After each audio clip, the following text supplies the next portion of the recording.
वादे बहुत आसान होते हैं भाइयों करने में। तो जब कांग्रेस वालों से जब हम मिला करते थे, कई सालों की बात है, तो मेरे को ये कहते थे कि आप लोग क्यों इस चीज में फंसते हो, सच बोलने की जरूरत थोड़ी है। राजनीति तो ऐसी है जिसमें दो चार झूठ बोल देने चाहिए, और दो चार झूठ बोलने के बाद जब सरकार अपनी आ जाती है, उसके बाद देखा जाएगा क्या होगा। हमने तो हमेशा उनको कहा कि जो हम कहते हैं उसको हम करते हैं। हमारी आदत नहीं है ये। जब बिजली ऑफ हो जाती है तो बच्चों की पढ़ाई का टाइम होता है, वो पढ़ नहीं सकते। हमारे घर आने का टाइम होता है तो हम खाना सही तरीके से बना नहीं सकते, क्योंकि वहाँ बिजली नहीं, फ्रिज नहीं चलता, ठंडा, इतनी गर्मी है, कोई कूलर पंखा चलता नहीं है। तो हमारी क्या हालत हो रही है वो आप समझने की कोशिश करें। उसकी वजह से हम लोगों ने वो घरेलू बिजली की लाइन बनाई, आपको याद होगा, और घरेलू बिजली की लाइन बनाकर 22 घंटे बिजली दी, आपका फ्रिज चला, आपके पंखे चले, आपके बच्चे पढ़े, और जब ये सब खेत से आते थे वो आराम करने को भी समय। ये 22 घंटे का काम लोगों ने करके दिया वादा करने के बाद। इसी तरीके से हमने कहा था कि आप लोगों को 6 घंटे बिजली हम 3 फेज से देंगे, हमने दी।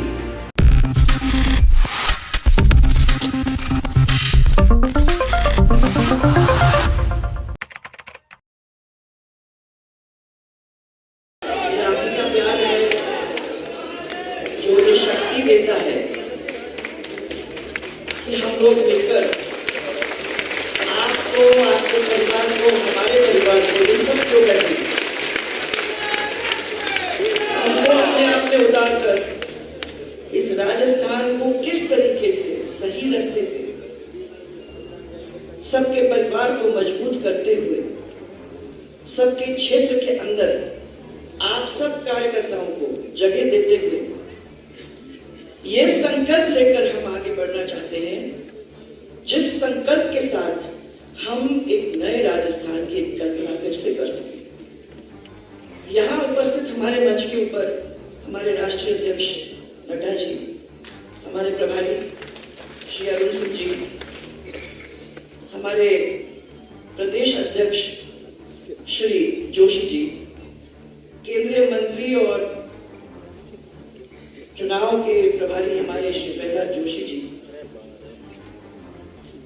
इस प्रोग्राम के संयोजक श्री अर्जुन जी मेघवाल, हमारे नेता प्रतिपक्ष श्री राजेंद्र राठौड़ जी, और उप नेता श्री सतीश पुनिया जी, श्रीमती ललिता जी, डॉक्टर किरोड़ी लाल जी, और घनश्याम जी, अरुण चतुर्वेदी जी, मेरे साथ मेरे सहयोगी रह चुके श्री अशोक बरनामी जी, और यहाँ के एमपी साहब हमारे एमपी साहब चिबोरा जी, और साथ में हमारे पूरे राजस्थान के परिवार से सब लोग जो आए हुए हैं, उन सबको मेरा प्रणाम। संकल्प, मुझे याद है कि जब भी चुनाव अपने होते हैं तो हम लोग घोषणा पत्र लिखते हैं। उस घोषणा पत्र के अंदर हम वो चीज डालने की कोशिश करते हैं जो हम समझते हैं, सोचते हैं, आप चाहते हो। एक समय था तब जब हम ही सोचते थे और उसको लिखते थे। पिछले चुनावों में हम लोगों ने कोशिश की कि आपके बीच में हम जाएंगे, आपके इलाके में हमारे मौजूद कार्यकर्ताओं के साथ हम बैठेंगे, और उन कार्यकर्ताओं के साथ बैठकर उनसे पूछेंगे कि इस क्षेत्र के अंदर कौन सी चीज है जिस चीज को अगर हम घोषणा पत्र में डालते हैं, 5 साल सरकार हमको मिलती है, तो उस 5 साल के अंदर कौन सी चीज है जो आप चाहते हो हम कंप्लीट कर सकें। तो मुझे याद है जब हनुमानगढ़ जाने का हुआ तो सबने मेरे को खेत पे ले जाके बताया, ये देखो पानी, सब दूर पानी भर रहा है, हम लोग खेती कर नहीं पा रहे हैं, ये खरा पानी है, और इसकी वजह से कई हजारों बीघा हमारी बिगड़ चुकी है। सेम कहते हैं इसको, और इस सेम से हमारे को छुटकारा चाहिए, इसकी मदद आप करना।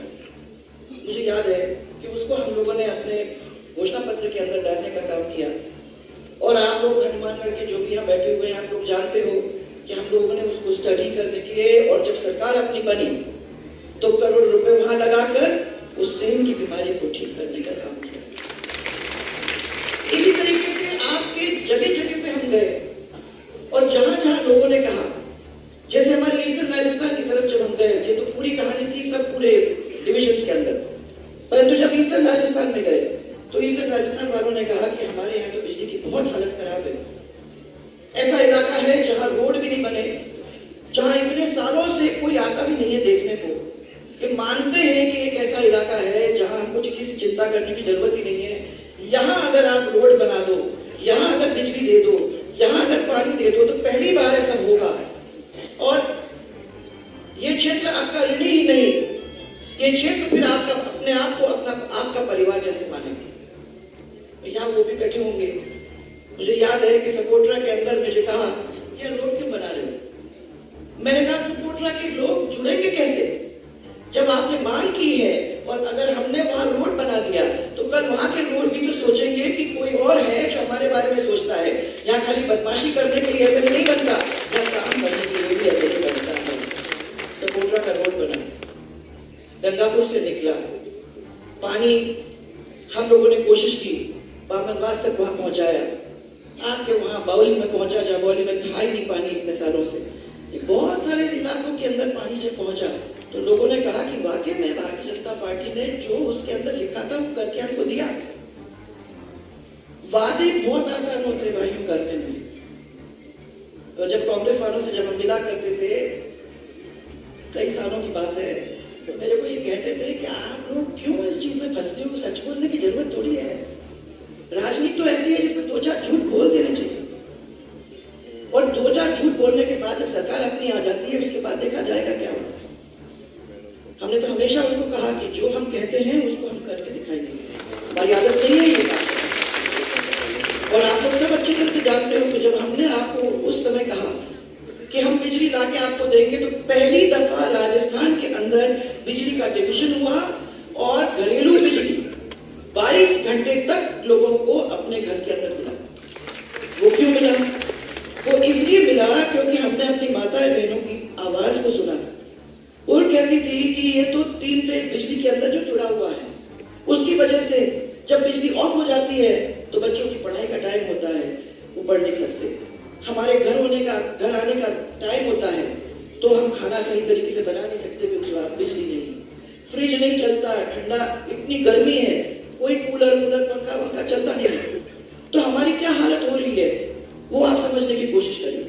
उसकी वजह से हम लोगों ने वो घरेलू बिजली की लाइन बनाई, आपको याद होगा, और घरेलू बिजली की लाइन बनाकर 22 घंटे बिजली दी। आपका फ्रिज चला, आपके पंखे चले, आपके बच्चे पढ़े, और जब ये सब खेत से आते थे वो आराम करने को भी समय। ये 22 घंटे का काम लोगों ने करके दिया वादा करने के बाद।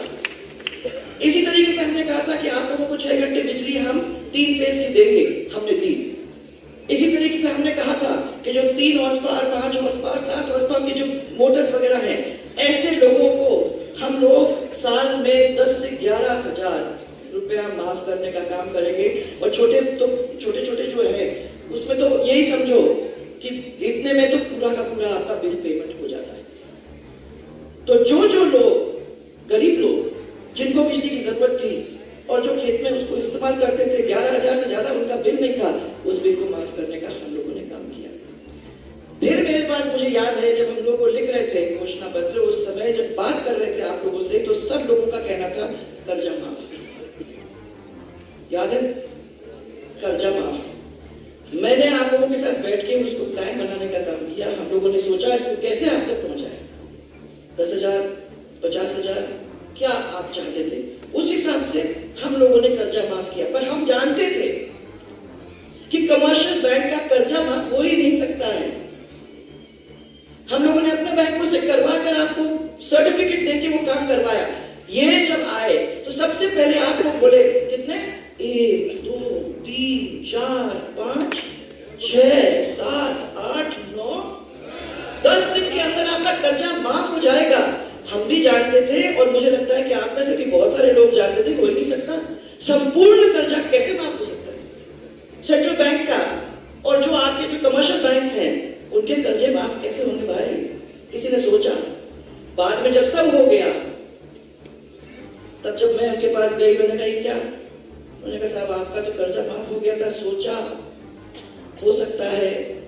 ऐसे मत सोचो, इसके बारे में बहुत गहन चिंतन करने की जरूरत है, क्योंकि जो काम हो ही नहीं सकता वो कर ही नहीं सकते।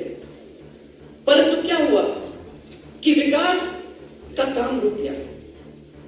हम लोगों ने 2 कदम आगे लिए थे, तो 2 कदम हमको पीछे भी लेने पड़े, क्योंकि इस सरकार ने जो काम किया नहीं किया वो आप लोग सबको अच्छी तरह से मालूम। पीने के पानी की किल्लत, सिंचाई की पानी की किल्लत, वादे करने में इतना आसान था, कोई प्रॉब्लम नहीं थी भाई, परंतु उसको जमीन पे लाने का काम कहां हुआ है? रेवड़ी बांटने का काम, मैं शब्द नहीं इस्तेमाल करती, रेवड़ी छोड़ो। वादे जो किए हैं इतने सारे आपके सामने किए हैं, हम तो टेलीफोन भी बांट रहे हैं, पैसे भी कर रहे हैं, सब कुछ कर रहे हैं, परंतु किसने सोचा कि राजस्थान के पूरे खजाने को खत्म करने का काम इस तरीके से कर रहे हैं कि सरकार अगर उनकी वापस आ जाती तो वो खुद ही मुसीबत में होंगे, और नहीं होगा तो ये ओपीएस से सब चीज जोड़ने वादे किए हैं, वो किसी को मिलेगा कि नहीं मिलेगा ये मुझे नहीं मालूम। उनको क्या मतलब है? उनको तो मतलब इतना ही है कि बोल दो, कुछ भी बोल दो, अपने को तो जीत के वापस आना है, फिर उसके बाद देखा जाए। ये भारतीय जनता पार्टी ने कभी नहीं किया। जो बांध बने हैं वो आपसे पूछ पूछ के बनवाए, जहां पानी ले गए थे वो आप लोगों से पूछ पूछ के किया, जहां छोटे इंडस्ट्रीज की मुसीबतें थी जैसे सरसों वालों की थी, उन सब की छोटी छोटी समस्याओं को बैठ के आपके साथ उनको सुलझाने का काम हम लोगों ने किया। और आज इसीलिए मैं आपको कहना चाह रही हूं कि बैठो, सोचो, जब अपना सुझाव आप डालते हो तो ऐसे सुझाव होने चाहिए जो सिर्फ मेरे लिए नहीं, मेरे गांव के लिए ही नहीं, मेरे उस क्षेत्र के लिए फायदा पहुंचाने वाले ऐसे ऐसे चीजें आप नोट करवाएं, ऐसे ऐसे सुझाव बनवाएं, ताकि वो काम जब एक साथ सातों के सातों डिविजन्स के अंदर होने लगता है तो राजस्थान एक नया राजस्थान बनकर ही रहता है। और असलियत है भाई, कोई भी कह दे हम तो नया राजस्थान बनाने चले, हम तो नया ये करने चले, हमने वादा कर दिया, नया राजस्थान ऐसे नहीं बनता। नए राजस्थान के लिए हम सबको मिलकर संकल्प लेना होगा, हम सब मिलकर लेंगे, क्योंकि मैं समझती हूं कि राज तो वही कर सकता है ना राजस्थान के ऊपर जो जनता का सोचता है। इसके बारे में आपको सोचना चाहिए।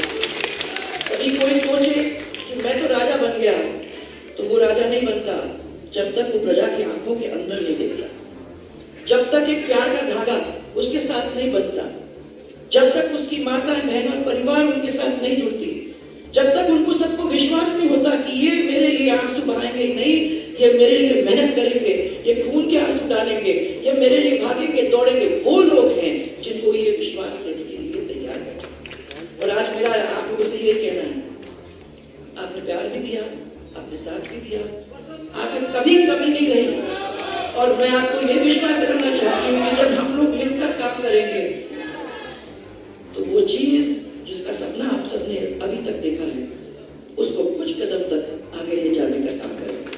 तो आपको मेरा बहुत सारा प्यार, सबको मेरा बहुत सारा प्यार, और भगवान से मेरी एक ही प्रार्थना है कि राजस्थान और राजस्थान के वासियों को आगे ले जाना ही होगा।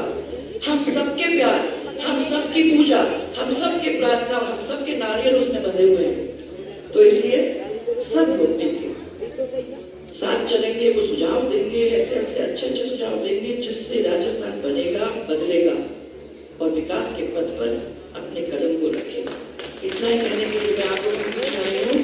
मुझे विश्वास है कि यहाँ हमारे इस पार्टी के वो मौजूद नेता सब यहाँ बैठे हुए हैं और आप सबके मन में एक टीस है, आप लोग सबने इसके बारे में कुछ सोचा है, और जब आप लोग सब मिलकर वो काम करेंगे तो ये नगर राजस्थान तो बनकर ही रहेगा।